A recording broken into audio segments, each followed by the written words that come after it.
Hi, my name is Tammy Trappier Bentley, and I am your co-host for On Second Thought with William Wagner.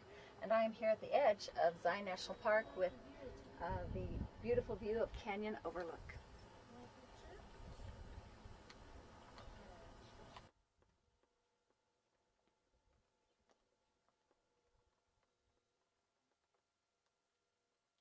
Welcome to On Second Thought. I'm William Wagner, your host. We got a great show for you tonight. With me today, here in the studio, is Charlie Sprinkle. Charlie, welcome to the show. Glad to be here.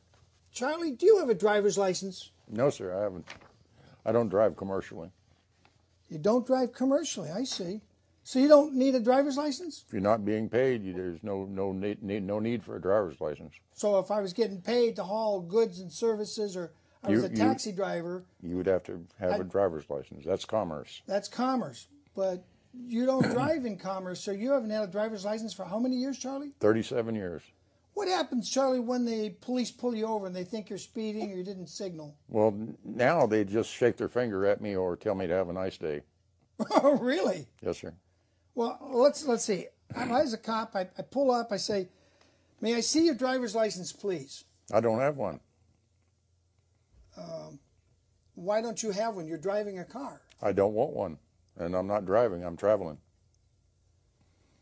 I see. Well, what if I just take you to jail? Fine with me. But we'll be hooked to the hip. We'll be hooked at the hip for the next 5 years in federal court. In federal court. So you're going to sue me, the police officer, if I take you to jail because you don't have a driver's license? Yes, sir. I think the judge will rule in my favor. I don't think so. Oh, so that's how it goes. That's how it goes. And you had one of those cases, Charlie, didn't you? I filed suit in 1975 against 16 state officials, including Governor Reagan and all of their wives. And all of their wives? Yes, sir.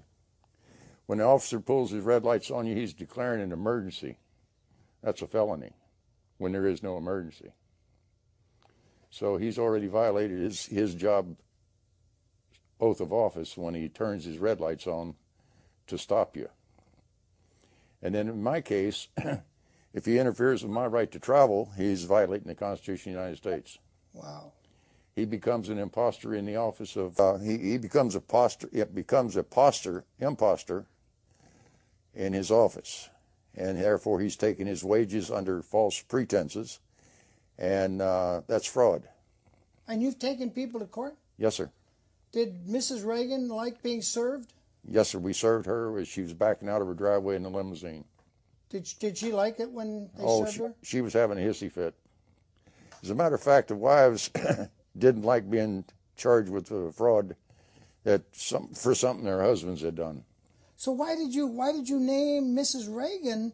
I mean, even Reagan didn't pull you over, and he didn't hire the CHP officer. I wrote Mr. Reagan a letter and requesting him to protect me from the conspiracy to violate my rights.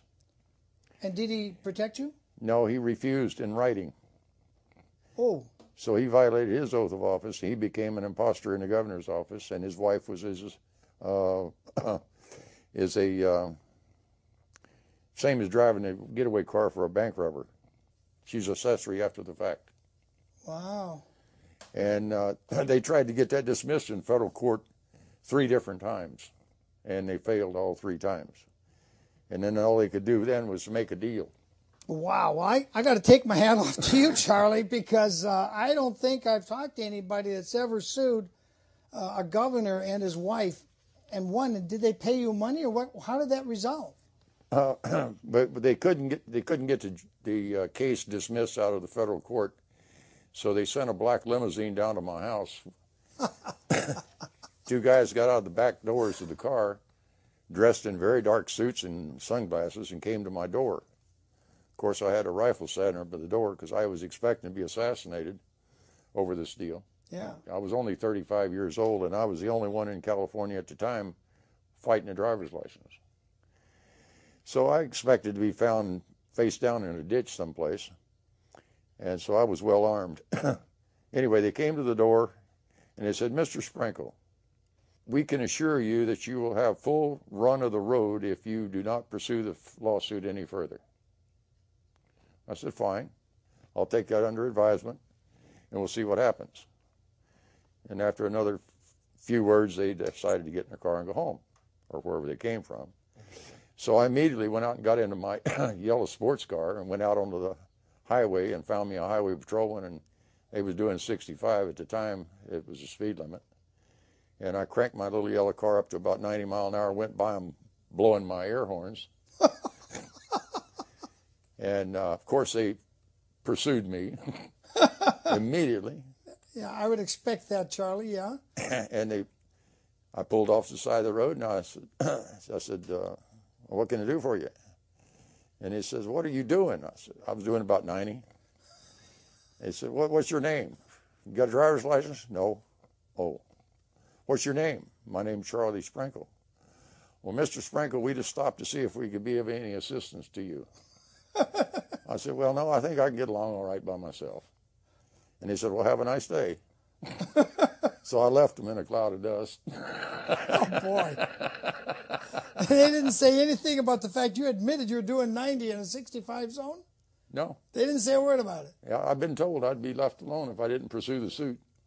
So someone put the word out, and you let the Reagans off the suit, and you're free to go. So I just did not pursue it. I can reinstitute it tomorrow if I want to. Refile for $25. How long were you in federal court before this little incident took place? About 4 or 5 months. It took a month for him to default, and I went to the judge to ask for a default judgment. But at that time, I hadn't spent enough time in the law library, and I didn't know about defaults. Now, when the judge told me I had to have a default wrote up for him to sign, I said, oh, I'll be back in a little while. I'm in L.A. with no driver's license, no form of identification at all. And in order to get a default done, you have to have it notarized and certified, and I had to have some kind of identification. But down in L.A., that's pretty easy to get done without identification. So in the space of 3 hours, I was back in his office with the default. In the meantime, he had called somebody in Sacramento, and they had called a law firm in L.A. and typed up some kind of paper and got in line ahead of me at the court clerk's office and filed an answer, what they called an answer. So by the time I got back to the judge, he says, they filed an answer ahead of you, so you don't get the default. I said, okay, well, have to take them to court in. And off I went. We came back. The lawyer they had sent down to L.A. said they was working for a private company. The officials could not use government lawyers because I filed a suit against them in their personal capacity and not their office. Oh. So it cost them all about $10,000 to get themselves and their wives an attorney to come down to the L.A. and try to get them out of the suit. And the lawyer that they sent down was a young fellow, just out of law school, and just got his bar degree and went to work for a big firm with all the grand visions of being promoted up through the ranks.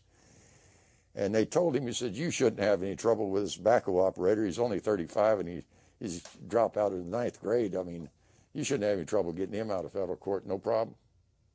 Well, on his 3rd trip, he was crying big crocodile tears because the judge found against him. And they had sent a special judge in for my case. So when the judge had finished with my case, he stood up and started shaking his papers up and getting them all ready to go.